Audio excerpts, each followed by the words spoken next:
Olá, pessoal! Sejam muito bem-vindos a este resumo de 1 Coríntios capítulo 11, baseado na pregação do pastor Brett Midor. A igreja de Corinto era uma das mais problemáticas do Novo Testamento. Havia divisões entre os membros, imoralidade sexual, idolatria e grande confusão na hora de celebrar a ceia do Senhor. Paulo escreve esta carta para trazer correção, ordem, unidade e reverência na adoração. O capítulo se divide claramente em duas partes principais. Dos versículos 1 ao 16, Paulo trata da ordem de autoridade, dos papéis de homens e mulheres e da prática cultural da cobertura da cabeça na adoração. Dos versículos 17 ao 34, ele faz uma das correções mais fortes de toda a carta sobre a maneira errada como eles estavam participando da ceia. Importante, vamos separar bem o que era contexto cultural da época de Paulo, século I, em Corinto, do que é princípio permanente para todas as épocas, inclusive hoje. Vamos estudar tudo com calma, explicando os termos gregos originais e o contexto histórico.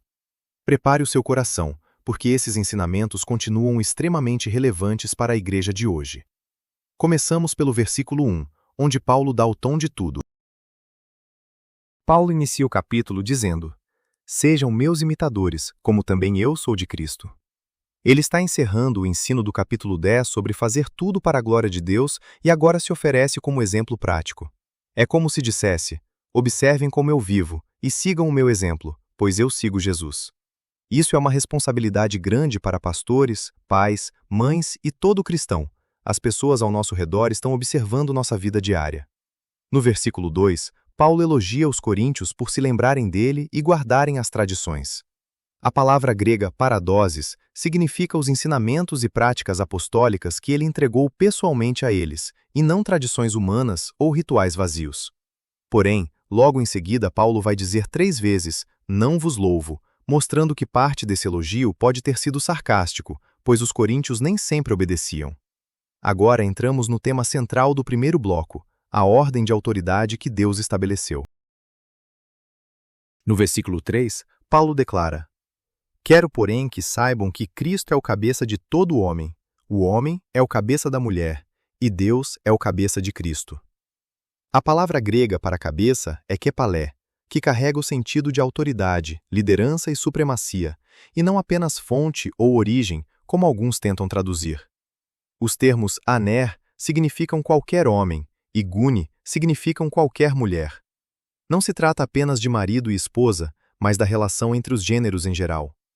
Essa ordem, Deus Pai, Cristo, homem, mulher, não é cultural, mas baseada na ordem da criação em Gênesis 2 e 3. Isso não significa que a mulher é inferior ao homem. Jesus é totalmente igual ao Pai em essência, João 10:30, mas voluntariamente se submeteu ao Pai em amor. Isso é chamado de submissão funcional. Esse é um princípio permanente para todas as épocas. As mulheres podem imitar tanto a submissão que o homem deve ter a Cristo, quanto a submissão amorosa que Jesus demonstrou ao Pai. Essa ordem reflete a beleza do plano de Deus para a igreja.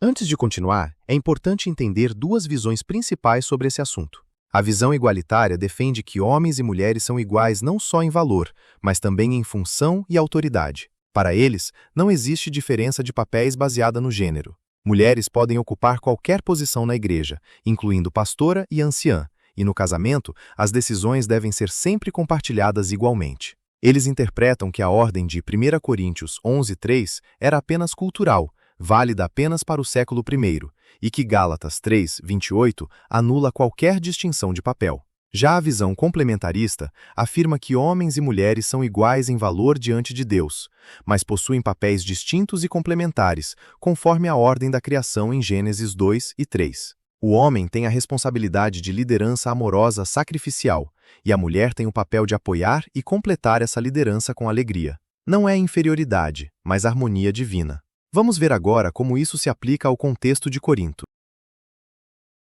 Nos versículos 4 a 6 e 13 a 15, Paulo fala sobre orar com a cabeça coberta ou descoberta. No contexto cultural de Corinto, as prostitutas dos templos pagãos raspavam a cabeça ou usavam um penteado bem específico como sinal público de rebeldia e independência total. Uma mulher respeitável, ao contrário, usava o cabelo longo, trançado ou preso como sinal de honra, dignidade e submissão. Por isso, uma mulher orando com a cabeça descoberta era vista como algo vergonhoso. Portanto, essa prática do véu ou do modo de prender o cabelo era cultural, um código social daquela época. No versículo 10, Paulo diz que a mulher deve ter um sinal de autoridade sobre a cabeça, por causa dos anjos. Mas o que isso significa? Essa questão de anjos observando era uma ideia presente em tradições judaicas do período intertestamentário. Mas aqui é importante esclarecer. Os anjos não observam apenas as mulheres. Em 1 Pedro 1,12, Pedro nos ensina que os anjos observam toda a igreja com grande curiosidade e interesse. Eles anelam perscrutar, desejam profundamente olhar e entender o mistério da salvação que nós vivemos. Os anjos nunca pecaram e nunca foram salvos como nós. Por isso, eles assistem fascinados à obra de Deus na igreja. Porém, o princípio permanente é o coração de submissão e ordem na adoração. Quando a igreja vive em ordem, homens se submetendo a Cristo, mulheres respeitando a liderança bíblica, todos vivendo em unidade e amor. Os anjos se alegram, porque estão contemplando a sabedoria e a beleza do plano de Deus sendo vivida na terra. Quando há rebeldia, confusão de papéis ou desordem na adoração, isso desonra a Deus e pode entristecer os anjos que observam. Por isso Paulo menciona os anjos. Nossa adoração não passa despercebida no mundo espiritual. Ela tem uma dimensão celestial que vai muito além do que vemos com os olhos. Nos versículos 7 a 9, Paulo ensina que o homem é imagem e glória de Deus, enquanto a mulher é a glória do homem. A palavra grega doxa significa brilho, esplendor e glória reflexiva, como a lua reflete a luz do sol. A esposa funciona como um espelho do marido. Quando ele lidera com amor como Cristo ama a igreja, ela brilha com beleza e força. Nos versículos 11 e 12, Paulo traz o equilíbrio perfeito. No Senhor, nem a mulher é independente do homem, nem o homem é independente da mulher. Homens e mulheres são diferentes por projeto divino, mas completamente interdependentes. Juntos formam um time maravilhoso. Esse é outro princípio permanente da criação de Deus. A partir do versículo 17, Paulo muda o tom e fica bem direto. Não vos louvo. Os ricos da igreja faziam uma festa particular antes da ceia, comiam e bebiam em excesso, alguns até se embriagavam, enquanto os pobres ficavam com fome e eram humilhados. A ceia do Senhor, que deveria ser momento de unidade, virou motivo de divisão de classes. Paulo repreende fortemente. Não tendes casas onde comer e beber? Ou desprezais a igreja de Deus? Versos 22. Agora ele vai ensinar o verdadeiro significado e a maneira correta de celebrar a ceia, para que a igreja reflita a ordem também nessa prática tão sagrada. Brett Meador destaca 5 refeições importantes na Bíblia que giram em torno do tema de vida e morte. A primeira é no Éden, Gênesis 3, que trouxe a morte para a humanidade. A segunda é a Páscoa, Êxodo 12, que poupou da morte pelo sangue do Cordeiro. A terceira é a última ceia, onde Jesus explicou o significado da sua própria morte como cumprimento da Páscoa. A quarta é a ceia do Senhor, que nós celebramos para lembrar a morte de Cristo. E a quinta é a bodas do Cordeiro, Apocalipse 19, que celebrará o fim definitivo da morte. A ceia do Senhor está no centro dessa linda história de redenção e nos chama a viver com gratidão e reverência. Nos versículos 23 a 26, Paulo recorda como Jesus instituiu a ceia. Na noite em que foi traído, tomou o pão e, havendo dado graças, Eucaristo, origem da palavra Eucaristia, partiu-o e disse: Isto é o meu corpo que é por vós. O cálice representa o novo pacto no seu sangue, prometido em Jeremias 31, 33 a 34. Devemos ter 4 olhares ao participar da ceia. Olhar para trás, lembrar a cruz com gratidão. Olhar para frente, até que ele venha. Olhar para dentro, examinar-se. A palavra anaxios significa de maneira indigna, não que a pessoa seja indigna. E olhar ao redor, esperar uns pelos outros, preferindo os mais necessitados. Se participarmos de forma leviana, sem discernir o corpo do Senhor, podemos trazer juízo sobre nós mesmos. A ceia é o ato mais santo da igreja. Esse ensino sobre a ceia é um princípio permanente para a igreja em todas as épocas.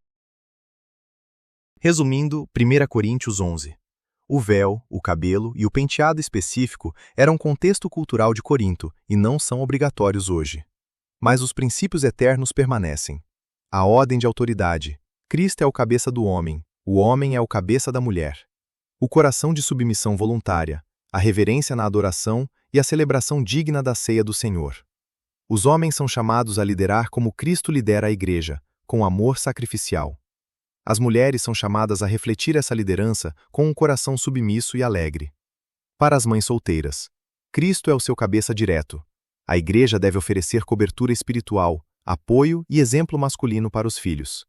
Deus não abandona quem cria filhos sozinho. Ele é o pai dos órfãos. Salmo 68, versículo 5.